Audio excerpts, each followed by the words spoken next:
usted lee el libro de los Hechos, se da cuenta que las personas que se desenvuelven en este libro son un tipo de personas antes del capítulo 2 y otro tipo. Empiezan a salir personas como el profeta Elías, es decir, no el profeta Elías, sino personas con las mismas habilidades dadas por Dios como el profeta Elías, para profetizar, para sanar. Dice que a Pedro le sacaban los enfermos, porque cuando Pedro pasaba, la sombra de Pedro, Dios sanaba a los enfermos. Unas cosas maravillosas, un mover maravilloso. Toda iglesia cristiana que yo conozco quisiera que su iglesia fuera como este mover del libro de Hechos. De tal forma que para mí el libro de Hechos no se debería llamar los Hechos de los Apóstoles, sino debería de llamarse los Hechos del Espíritu Santo, porque Él es el actor principal en todo lo que sucede en este libro. Y bien haría usted en tomarse un tiempo y leer el libro de los Hechos y permitir que Dios le hable por medio de él y que le lleve a soñar para poder tener ese poder divino para hacer cosas. Ahora, tenemos que preguntarnos, ¿verdad? Porque muchos siglos después, muchas personas, todos nos hemos querido juntar y hemos querido revivir eso. Yo quisiera revivir eso aquí en la iglesia, pero creo que necesitamos un poquito más de información de por qué esta palabra Pentecostés, ¿qué está pasando? ¿Qué está pasando? ¿Por qué estaban ellos esperando el Espíritu Santo? Fácil es la respuesta, porque Jesús les había dicho: váyanse y esperen al Espíritu Santo. Entonces ellos eran personas muy obedientes, pero estaban viviendo un tiempo profético. Así que la palabra Pentecostés nos da a nosotros una respuesta. Pentecostés quiere decir quincuagésimo. Quincuagésimo es el nombre que los traductores del Antiguo Testamento al griego le dan a este momento, Pentecostés, pero que en su versión original se llama Shavuot. Shavuot quiere decir 5, también semanas. 5 semanas de qué? ¿Qué está pasando? ¿Hay algo que ellos sabían que nosotros no sabemos? Seguramente sí. Y eso es lo que intentaremos explicar. Hay 3 eventos representados en ese dibujo. El primer evento es el evento de la Pascua. La Pascua tiene que ver con la sangre en los dinteles. La Pascua tiene que ver con el Cordero de Dios que quita el pecado del mundo. Tiene que ver con que Jesús ofreció su sangre para que nosotros podamos recibir el perdón de nuestros pecados. Esta es la realidad más grande en el cristianismo. Esto es lo que a nosotros nos gusta exaltar más que cualquier otra cosa. Sin ese primer punto de sangre, nada más tendría importancia y sería en vano. En el caso de los israelitas, ellos están en Egipto y son liberados en el día de la Pascua, donde ellos han puesto una señal de sangre en las puertas de sus casas para que sus hijos primogénitos no sean muertos. Nosotros tenemos esa señal de sangre puesta en el corazón cuando recibimos a Jesús como nuestro Salvador, cuando le confesamos, cuando le decimos: yo deseo seguirte, perdóname de todos mis pecados, a partir de ahora te voy a seguir. Luego,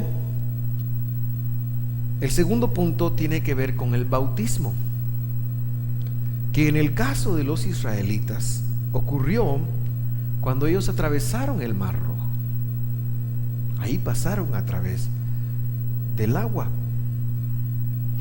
Y en tercer punto, tiene que ver con la entrega de Dios de su palabra, de los 10 mandamientos, de todos sus mandamientos, no solo los 10, que luego tiene lugar en el capítulo 19 de Éxodo. Y vamos a llegar ahí porque quiero descubrir algo con usted, quiero que usted conecte algo.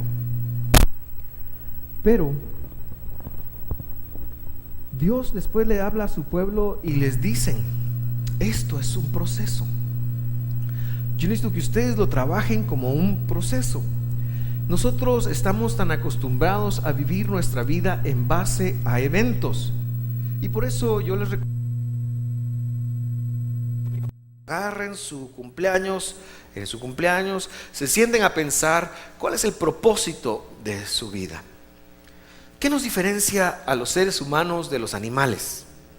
¿Cuál es la gran diferencia que nosotros tenemos con los animales? Los animales comen, se reproducen, mueren, entre ellos se comunican, así que no es que nosotros hablamos. Pero las dos grandes diferencias más importantes que tenemos con los animales es que nos podemos plantear la existencia del Creador, que podemos decir: oh, ¿existe un Dios? Podemos pensar, existe un Dios. El animal tiene un programa. El animal tiene un programa e instintivamente él lo va a realizar. Y la otra cosa es que tenemos un propósito y debemos de analizar continuamente este propósito. El animal no entiende de propósitos.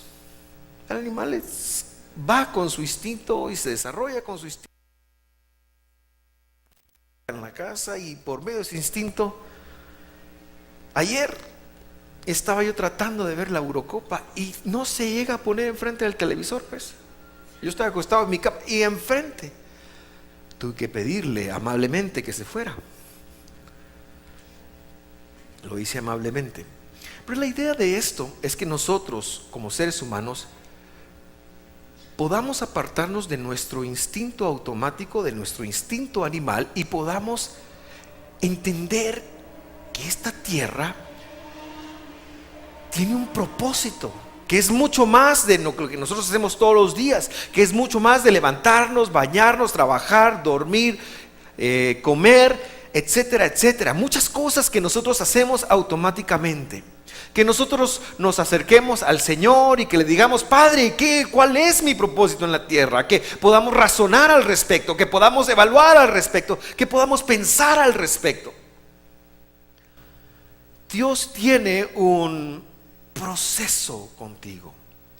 Dios tiene un proceso contigo, no es un evento nada más. No solamente es el día que levanté la mano y recibí a Cristo, no solamente es el día que bajé a las aguas del bautismo, y tampoco no solamente es el día que recibí el bautismo del Espíritu Santo. No, es un proceso. Y esto se logra ver porque Dios les dice que hay 50 días entre la Pascua y Pentecostés. Y lo que Dios está diciéndoles es: tienen que hacer un trabajo espiritual ustedes. Tenemos que hacer un trabajo espiritual. No se trata simple y sencillamente de pensar que Dios, por nuestra linda cara, nos va a dar el poder de los apóstoles iniciales.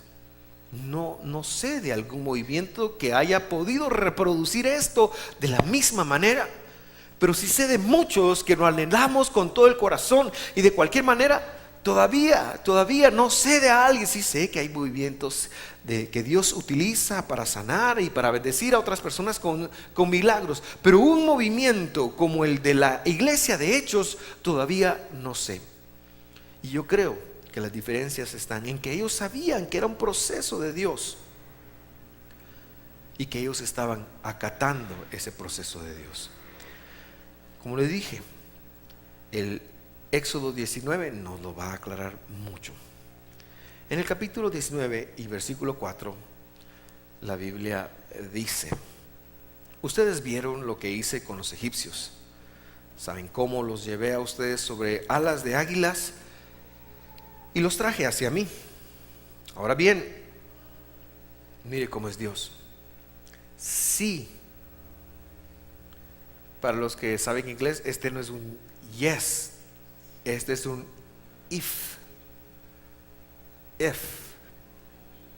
Si condicional sería en castellano. Si me obedecen y cumplen mi pacto, ustedes serán mi tesoro especial entre todas las naciones, porque toda la tierra me pertenece. Ustedes serán mi reino de sacerdotes. Mire qué promesa más bonita. Mi nación santa.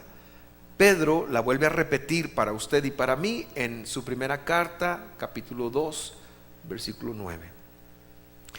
Este es el mensaje que debes transmitir a los hijos de Israel. ¿Cuál era el mensaje? Si obedecían y si guardaban su pacto. Ese era el mensaje. ¿Qué está ocurriendo? ¿Qué fue lo que ocurrió en ese momento?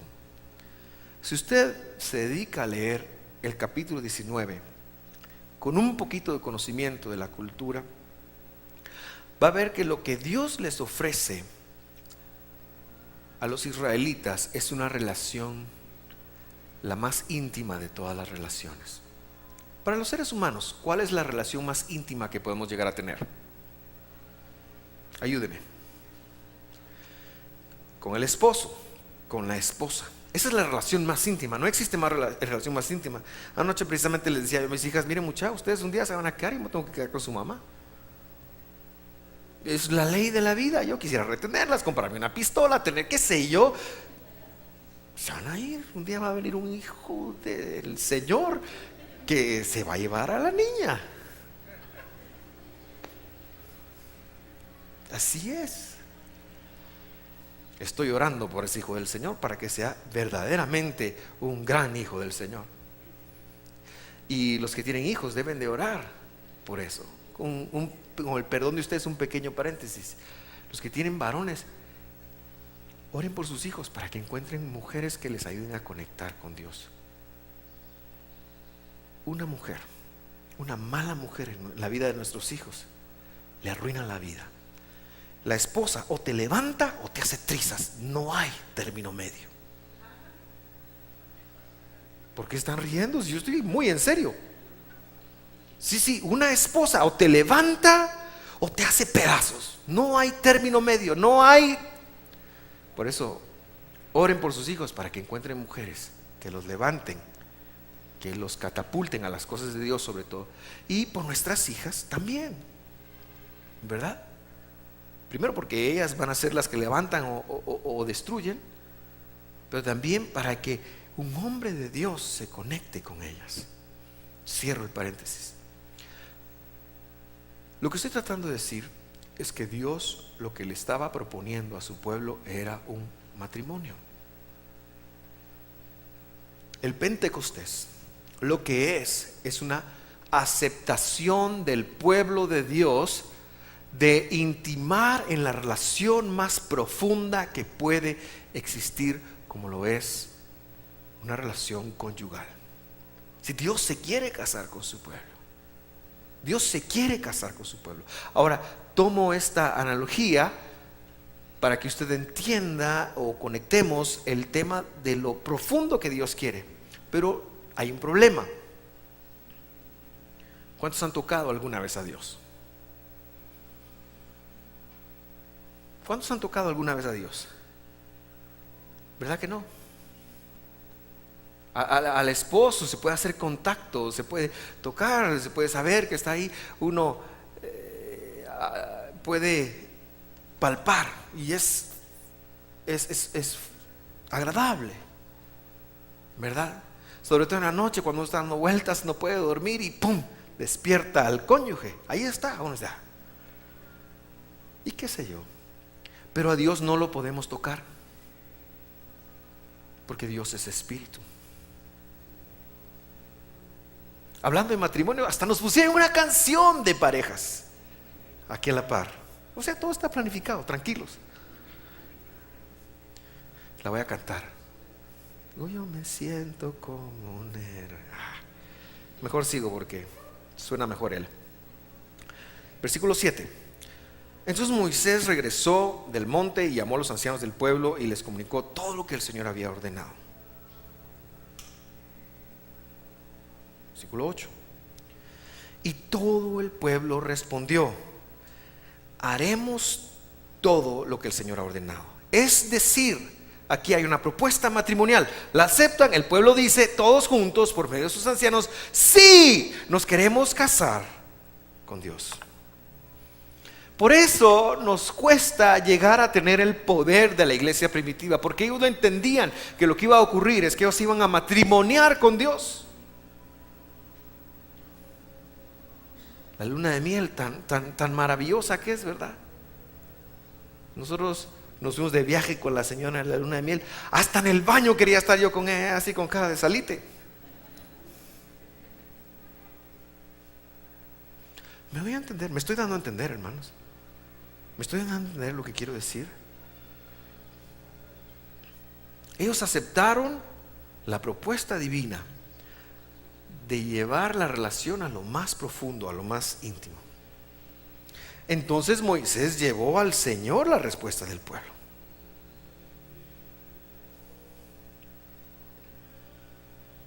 También que iban, va.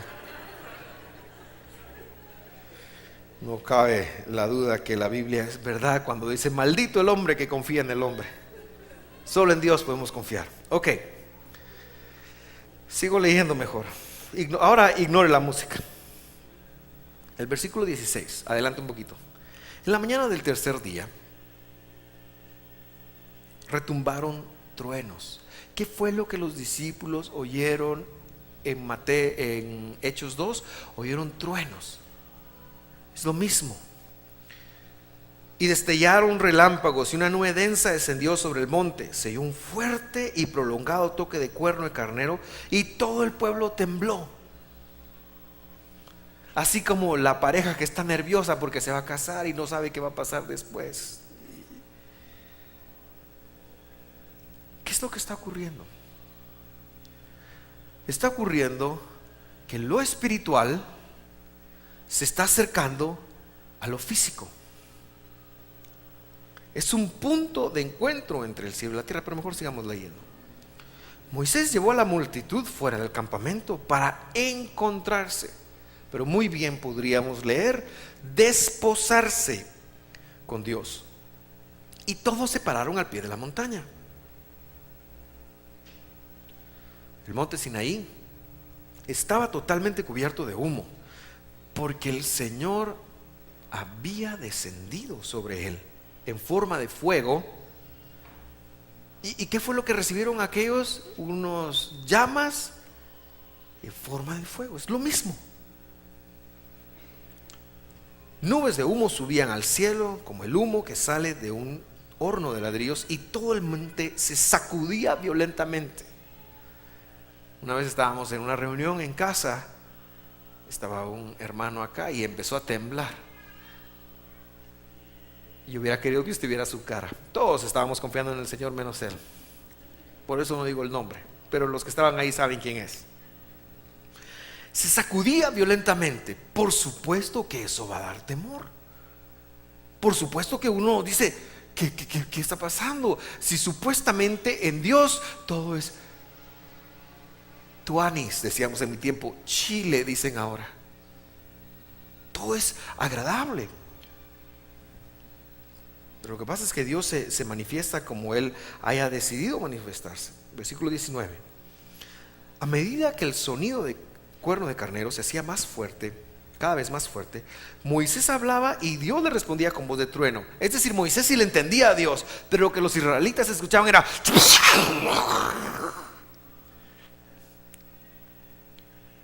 el Señor descendió sobre la cumbre del monte Sinaí y llamó a Moisés a la cima. Así que Moisés subió al monte. ¿Cómo así? ¿Cómo puede una montaña contener a Dios si la Biblia dice que los cielos no lo pueden contener? ¿Qué está pasando? ¿Qué está ocurriendo aquí? ¿De qué se trata esto? ¿Cómo es que por primera vez se está viviendo? Dios está tomando algo físico. ¿Qué está pasando? ¿Cómo una montaña puede contener a Dios? Es un milagro. Es lo que es. Es un milagro.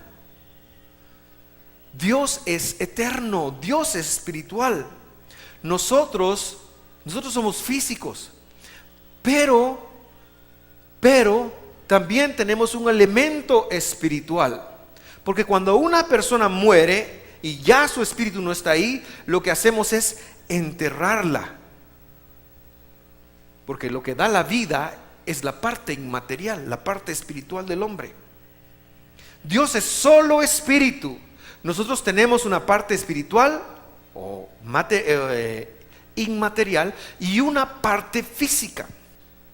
Y lo que está sucediendo en esta montaña es que lo espiritual, lo que no tiene límites, el mundo real, el mundo de las galaxias, el mundo más allá del universo de lo que se puede ver, el mundo espiritual, la realidad desconocida, una dimensión desconocida, está teniendo una unión con el mundo físico. Ese es el milagro del monte de Sinaí. Y ese, mis queridos hermanos, es el milagro de Pentecostés, a donde el pueblo de Dios se expone para casarse con Dios, para hacer la parte física que va a recibir la parte espiritual.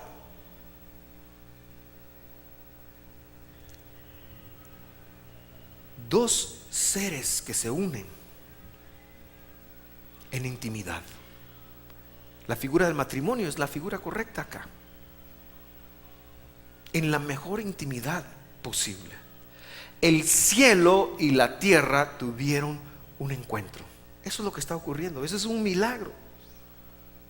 Eso fue lo que los discípulos vivieron ese día. Estuvieron dispuestos a encontrarse con el cielo. Eso es Pentecostés. La disposición de ser la matriz de Dios. De albergar en mi corazón a Dios. De permitir que Dios descienda, actúe, viva en mí. Ese es el matrimonio. Eso es lo que ocurrió en la montaña y eso es lo que ocurrió en el aposento alto. Lo físico, lo temporal se unió con lo eterno, con lo espiritual. Eso es lo que queremos ministrar esta mañana.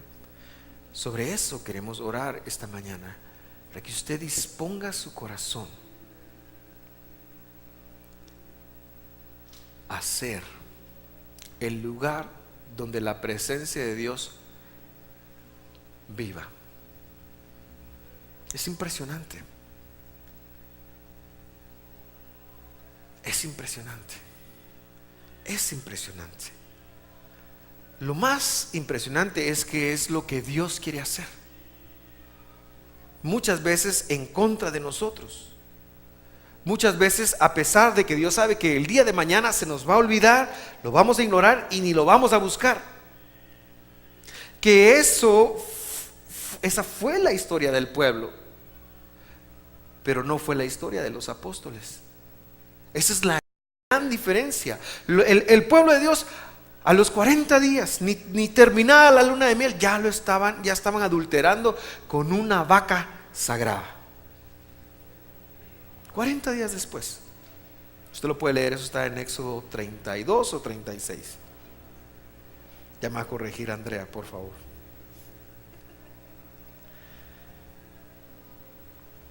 $40 días después de ver todo lo glorioso que eso fue, descubrir, decir sí, yo quiero. ¿Cómo se sentiría usted si en plena luna de miel su cónyuge se consigue a otro, se consigue a otra? Eso fue lo que Dios vivió. Los apóstoles lo hicieron diferente. Ellos lo hicieron diferente. Por eso la iglesia tiene un despegue, porque ellos no se vendieron. Ellos no se vendieron. Los apóstoles tienen una grandeza, una bendición, una enseñanza para nosotros, porque a pesar de lo que pudieron haber vivido, ellos mantuvieron el contacto con Dios, ¿verdad? Y ya para ir aterrizando,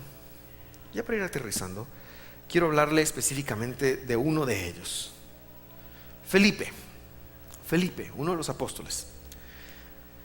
Felipe está entre las personas que aparecen en los evangelios. Él es uno de los que le dice a Natanael: mira, encontramos al Mesías. Pero de ahí sus apariciones, sobre todo en Juan, son más de escepticismo, de incredulidad un poquito. No al nivel de Tomás, pero sí muy, ¿qué será? Dubitativo de lo que Dios puede hacer. A través del ministerio de Jesús, esos 3 años, Felipe solo no figura, ¿verdad? Él solo invitó a Natanael, pero luego: Señor, muéstranos al Padre, le dice una vez. ¿Cómo muéstranos al Padre, Jesús? Yo soy el mismo. ¿Cómo? ¿Qué está pasando? Felipe era algo que no mucho creía, ¿verdad? Será algo así. Y luego sucede lo que pasamos, el evento que narramos. Y entonces lo encontramos en el capítulo 8 a él, en el versículo 5, que se dirigió a la ciudad de Samaria y le contó a la gente acerca del Mesías.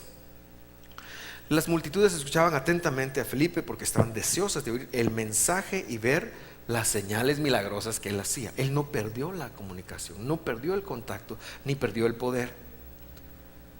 Muchos espíritus malignos fueron expulsados, los cuales gritaban cuando salían de sus víctimas, y muchos que habían sido paralíticos o cojos fueron sanados.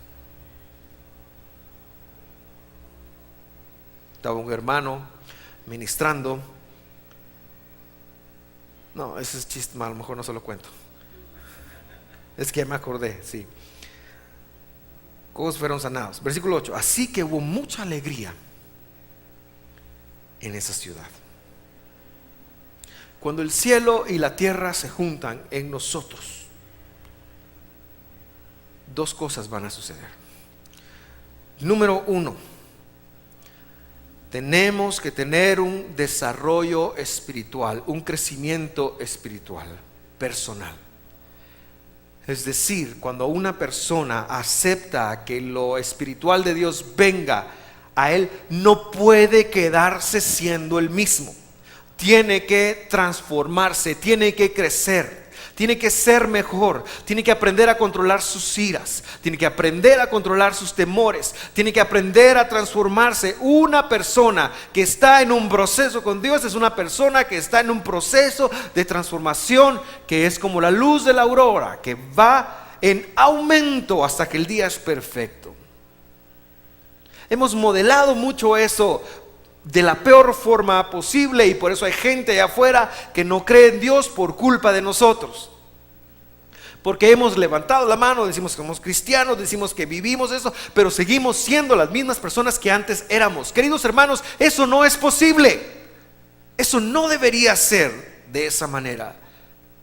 Debemos de exigirnos a nosotros mismos, y somos los únicos que podemos hacerlo, el estar en un proceso de transformación continua. Felipe era un escéptico, Felipe era un incrédulo, pero ahora está haciendo milagros, ahora está haciendo cosas que jamás pensó que podía hacer, ahora está teniendo un desarrollo, un desenvolvimiento como nunca antes.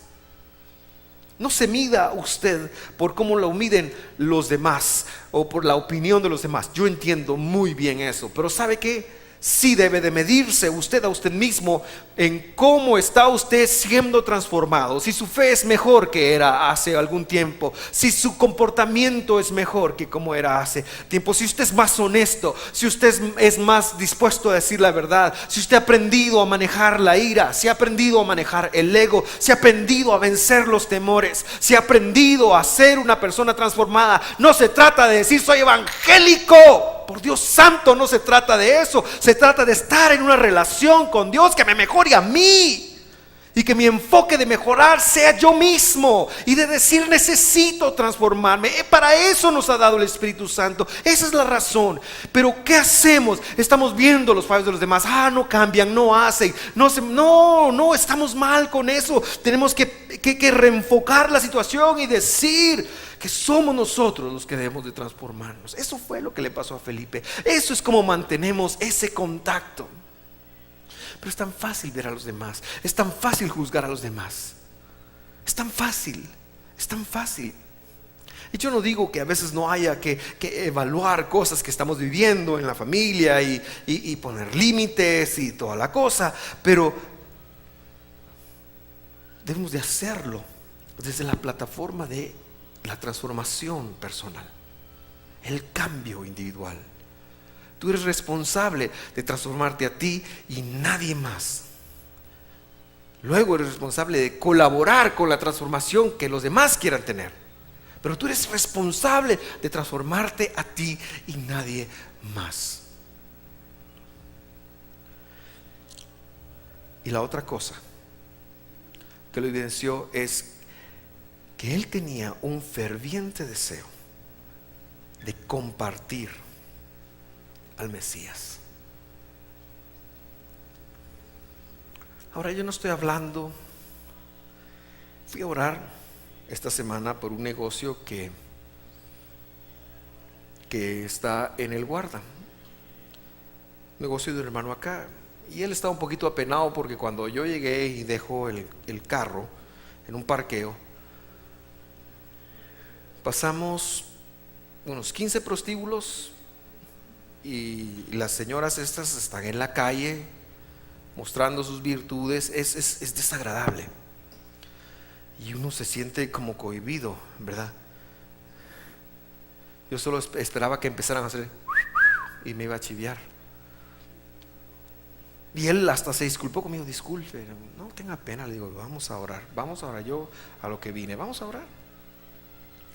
Pero allí me llamó la atención, había un hombre con una Biblia y está hablando y está diciendo arrepiéntanse y esto y lo otro, y mis respetos, quiero decirle a usted que yo lo vi genuino, quiero decirle a usted que yo lo vi, me sorprendió y dije, wow, hasta pensé, Señor, bendícelo, Señor, dale una palabra.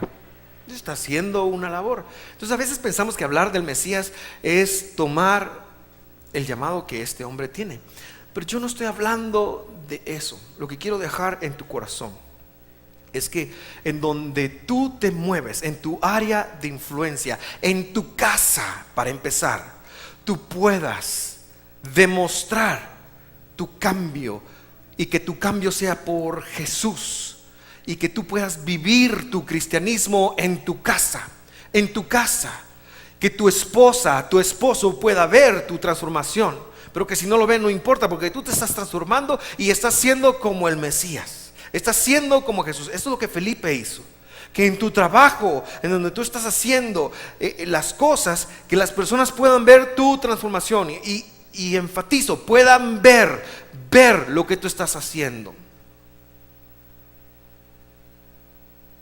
¿No les ha pasado que uno se encuentra con una persona que no ha visto en algún tiempo y dice, ala, ¿cómo cambiaste? O no has cambiado. Es visible que en tu casa, que en tu trabajo, que en donde estudias, que en donde te desenvuelves, que donde te desarrollas, en lugar de llenarlos de Biblia, les demuestres la Biblia de la que estás lleno. ¿Me voy a entender? Porque cualquier persona puede agarrar a versiculazos a cualquier otro.